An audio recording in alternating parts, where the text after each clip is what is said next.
Hey everyone, welcome to your channel name, where we make cryptocurrency easy to understand for beginners. Today, we're starting with the most basic question. What is cryptocurrency? If you've ever wondered what all the buzz is about, you're in the right place. Let's dive in. At its core, cryptocurrency is digital money. But unlike the money in your bank account or the cash in your wallet, it exists entirely online. It's decentralized, meaning no government or bank controls it. Instead, it's powered by something called blockchain technology. But don't worry, we'll get to that in a minute. Think of it like this. Traditional money is controlled by banks and governments. Cryptocurrency, on the other hand, is controlled by code and math. It's like sending an email. You can send it directly to someone without needing a middleman. Here's where it gets interesting. Cryptocurrencies run on something called a blockchain. A blockchain is like a digital ledger or a record book that keeps track of every transaction. But here's the cool part. It's public and secure. Once a transaction is recorded, it can't be changed or deleted. Every time someone sends or receives cryptocurrency, the transaction is verified by a network of computers.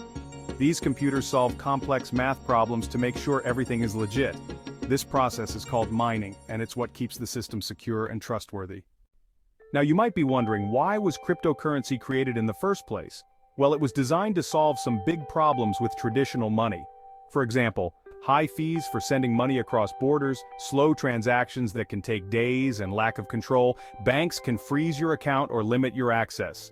The first cryptocurrency, Bitcoin, was created in 2009 by someone, or a group, using the name Satoshi Nakamoto.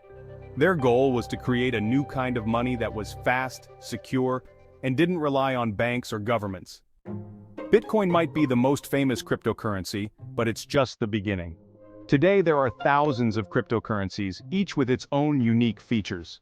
Some of the most popular ones include Bitcoin, the original cryptocurrency, Ethereum, known for its smart contracts and apps, Litecoin, often called the silver to Bitcoin's gold, and Ripple, designed for fast, low-cost international payments. And that's just the tip of the iceberg. There are coins for gaming, privacy, finance, and even social media. The possibilities are endless. So, why should you care about cryptocurrency? Here are a few reasons. It's the future of money. More and more businesses are accepting crypto as payment. It's global. You can send money to anyone, anywhere, without worrying about borders or banks. It's transparent. Every transaction is recorded on the blockchain, so it's hard to cheat the system. And it's empowering. You're in control of your money. No one can freeze your account or tell you what to do with it. And that's it. You now know the basics of what cryptocurrency is and how it works. If you found this video helpful, don't forget to like, subscribe, and hit the bell icon video. We'll be diving deeper into topics like blockchain, wallets, and more. Thanks for watching, and I'll see you in the next one.